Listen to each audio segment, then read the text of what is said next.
নমস্কার বন্ধুরা, বৃষ্টি রান্নাঘরে আপনাদেরকে স্বাগত। কাছে দূরে যে যেখান থেকে আমার এই ভিডিওটি দেখছেন, আশা করি সবাই ভালো আছেন, সুস্থ আছেন।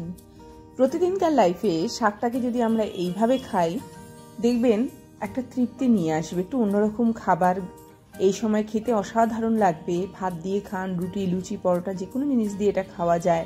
শাক খাওয়া জরুরি। শাককে এইভাবে রান্না করুন, স্বাদটাও হবে, দেখবেন সবাই খেতে চাইবে। এমন একটা পদ্ধতি তৈরি করে দেখাচ্ছি যেটা কিন্তু খুব সহজ সরল। তার জন্য সবার প্রথমে আমি এখানে কলমি শাক নিয়ে নিলাম। কলমি শাক মোটামুটি সারা বছরই কিন্তু পাওয়া যায়। সেই কলমি শাককে আমি এরকমভাবে একটুখানি কেটে নিয়েছি মাঝখান দিয়ে, ভালো করে ধুয়ে নেওয়ার পরে। আসলে শাক কাটার আগেই ভালো করে ধুয়ে নেবেন, কাটার পরে শাক আর ধোয়ার দরকার পড়ে না। তার সাথে সাথে আমি এখানে আলু নিয়ে নিয়েছি, এরকমভাবে পিস পিস করে আলু আমি কেটে নিলাম। তো এরপরে যেটা করব সেটা হচ্ছে কড়ার মধ্যে আমি একটুখানি তেল দেব। তেল এখানে খুবই সামান্য লাগবে, খুব বেশি লাগবে না। 2 টেবিল স্পুন মতো তেল দিলেই যথেষ্ট, বা 4 চা চামচ, তাতেই যথেষ্ট। তো এরকমভাবে তেলটা দেওয়ার পরে তেলটাকে একটুখানি গরম করে নেব। আমরা সবাই জানি যে খুব বেশি তেল কিন্তু রান্নার স্বাদকে খুব বাড়িয়ে দেয় না। সব জিনিসেরই একটা পরিমাণ আছে, তো সেই পরিমাণেই কিন্তু এখানে তেলটা ব্যবহার করতে হবে।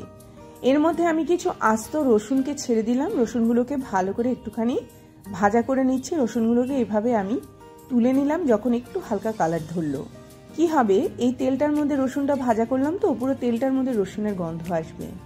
সঙ্গে আমি একটুখানি উচ্ছে দিয়ে দিলাম, একটুখানি নুন হলুদ দিয়ে দেবো ভাজা করার জন্য। উচ্ছে আমাদের শরীরের জন্য উপকার, তবে খুব বেশি উচ্ছে কিন্তু আমাদের প্রয়োজন পড়বে না। তার কারণ হচ্ছে যতটুকু তেতো আমাদের শরীরে গেলে পরে শরীরে ঠিক হবে, সেই পরিমাণেই কিন্তু আমি এখানে উচ্ছেটা ব্যবহার করেছি। অতিরিক্ত কোনো কিছু খাওয়াই ভালো নয়। তো আমরা মোটামুটি সপ্তাহে এটা আমরা খাবো 2 দিন, সেই জন্য আমি উচ্ছেটা সেই অনুপাতে ব্যবহার করলাম। এরকমভাবে উচ্ছেটাকে একটুখানি ভাজা করে তুলে নিলাম। এরপরে যে তেলটা রয়েছে সেই তেলটার মধ্যেই আমি আলুগুলোকে ছেড়ে দেব। আলুগুলোকেও ভালো করে একটুখানি নুন হলুদ দিয়ে ভেজে নেব। আলুটা এক্ষেত্রে বলে রাখছি, যারা একটুখানি সেদ্ধ করে জল ঝরিয়ে আলু খেতে ভালোবাসেন তারা এক্ষেত্রে ব্যবহার করতে পারেন। জল ঝরিয়ে নিয়ে একটুখানি ছাকা তেলে ভাজা করে তুলে নিলেন, তারপরে তেলটা একদম কমিয়ে দিলেন। তো এরকমভাবে যেহেতু আমি আলুটা সেদ্ধ করিনি, আমি এর মধ্যেই ভাজা করছি। কেন আলুটা দিলাম, এই যে আমি তেঁতোটা ব্যবহার করলাম, তেঁতোটার সঙ্গে যাতে একটু ব্যালেন্স আসে। ওই যে বললাম, সব জিনিসই একটুখানি বুঝে শুনে একটুখানি মাত্রায় খেলে পরে কিন্তু শরীরে উপকারে লাগে বেশি। আলুটাও যেমন আমরা খাবো, আলুর সাথে সাথে আমরা তেঁতোও খাবো, তার সাথে সাথে অন্যান্য সবজিও খাবো। ঘুরিয়ে ফিরিয়ে পুরো সপ্তাহ জুড়ে কিন্তু নানা ধরনের জিনিস খাবো। তেজপাতা, শুকনো লঙ্কা, একটুখানি 5 ফোড়ন, একটুখানি মেথি আমি এর মধ্যে দিলাম। ফোড়নটা এমন হবে প্রত্যেকটা জিনিস যাতে ভালো লাগে, কোনোটা মুখরোচক, কোনোটা একটু ঝাল নিয়ে আসবে, কোনোটা প্রয়োজনীয় জিনিস। তো মেথিটা এখানে ফোড়ন দেওয়ার ফলে কিন্তু এটা খুব সুন্দরভাবে ভাজা ভাজা একটা গন্ধ আসবে। সেই পর্যায়ে অবধি জিনিসটাকে ভাজা করে নিতে হবে। কুচনো পেঁয়াজ আমি এর মধ্যে অ্যাড করলাম, দিয়ে জিনিসটাকে ভালো করে ভাজা করে নেব। একটুখানি নাড়াচাড়া করে নিতে হবে। এমন রান্না করবেন যে যেই খাবে সে কিন্তু রেসিপিটা জানতে চাইবে। সাধারণ অথচ অসাধারণের গুণ, অসাধারণ খেতে এমনভাবে রান্নাটা হতে হবে। তেলটা এমনভাবে দেব, প্রত্যেকটা সবজি, প্রত্যেকটা জিনিস এমন কোয়ান্টিটিতে দেব যাতে করে মুখে পড়লে পরে জিনিসটা এক থালা ভাত নিমেষে শেষ হয়ে যায়। যারা ভাতে ভয় পান তারা রুটি দিয়ে খেতে পারেন। এটা কিন্তু এই দুটো জিনিস দিয়েই ভালো লাগে। শুধু শুধুও খেতে পারেন, বাটির পর বাটি খান। এটা কিন্তু খারাপ যে খুব জিনিস দিয়েছি তা কিন্তু নয়। আবারও বলছি, যারা আলু খেতে ভয় করেন তারা সেদ্ধ করে জল ঝরিয়ে আলুটা ব্যবহার করতে পারেন। টমেটো আমি অ্যাড করে দিয়েছি, সব জিনিসটা একটু মিহি করে কেটে নিয়েছি, তাতে করে এটা মিশে যাবে ভালো, মুখে পড়লে পরে ভালো লাগবে খেতে।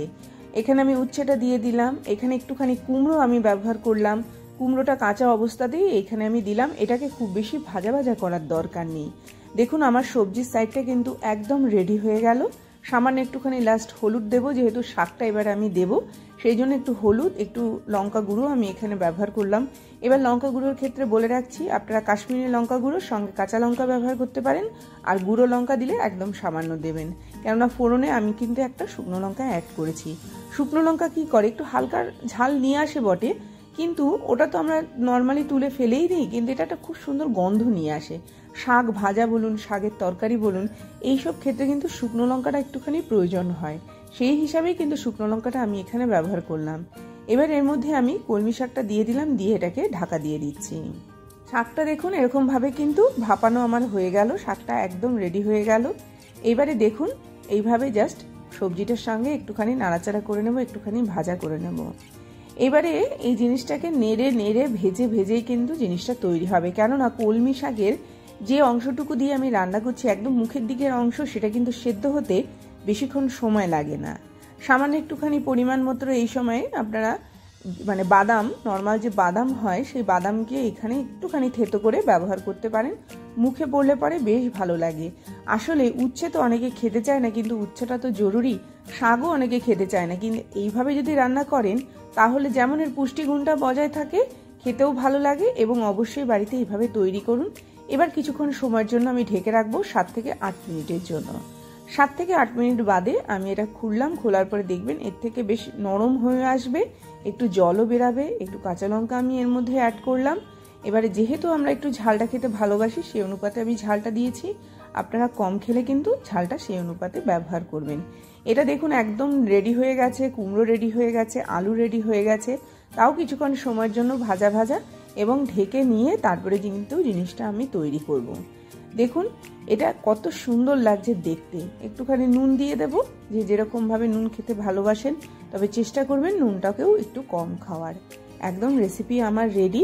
তো এইরকমভাবে কিন্তু কলমি শাক দিয়ে অসাধারণ স্বাদের, এবং তার মধ্যে তেতো রয়েছে, তার মধ্যে ব্যালেন্স করার জন্য আলু দিয়েছি, একটু কুমড়ো দিয়েছি, এবং মিষ্টি ছাড়া এই রেসিপিটা বাড়িতে তৈরি করুন। যেহেতু আমরা তেলটা একটুখানি কম ব্যবহার করলাম এই রান্নায়, সেহেতু আমি কিন্তু একটু সময় দিয়ে রান্নাটা করেছি। তেলটা বেশি দিলে কি হয়, সবজিগুলোকে খুব তাড়াতাড়ি কিন্তু কুক করিয়ে দেয়, মানে রান্না করিয়ে দেয়, সেদ্ধ করিয়ে দেয়, একটুখানি তৈরি হয়ে যায়, কিন্তু তেলটা তো আমাদের শরীরের জন্য ভালো নয়। সেই জন্য আমি কি করলাম, তেলটা কম দিয়ে একটু ঢেকে ঢেকে একটু ভাজা ভাজা করে এটা তৈরি করলাম। সবার শেষে কাসুরি মেথি দিয়ে দিলাম, অপশনাল, নাও দিতে পারেন, তবে দিলে পরে ভালো। মেথির যে কোনো সাইডটাই কিন্তু শরীরের জন্য ভালো। তো এখানে মোটামুটি ভালোই তেতো হয়েছে, এবং ভালোই এর মধ্যে আমি ব্যালেন্স করার জন্য আলু এবং কুমড়ো দিয়েছি, শাক দিয়েছি, সেই জন্য এটা যে একদম তেতো হবে তাও না, আবার এটা যখন মানে খাবো আমরা এটা কিন্তু সুস্বাদু হবে। তো সব দিক দিয়ে এটা একটা পারফেক্ট রেসিপি, সপ্তাহে 1 থেকে 2 দিন খাওয়ার মতো। এবার এটাকে আমি পরিবেশন করছি ঠিক এরকমভাবে, জাস্ট একটা বাটির মধ্যে পরিবেশন করছি। এটা যদি রুটি, লুচি, ভাত কিছুর সঙ্গে খেতে না ভালো লাগে তাহলে শুধু শুধু খান, তার কারণ হচ্ছে এটাকে খেতে হবে এবং এইভাবে তৈরি করে খেতে হবে। তো পুষ্টিগুণকে মাথায় রেখে এই রান্নাটা আমি আজকে করলাম। অবশ্যই যদি আপনাদের ভালো লেগে থাকে চ্যানেলটিকে সাবস্ক্রাইব করবেন, আর এই ভিডিওগুলোকে যত পারবেন শেয়ার করবেন, যাতে প্রচুর সংখ্যক মানুষের উপকারে লাগে। আসলাম তাহলে।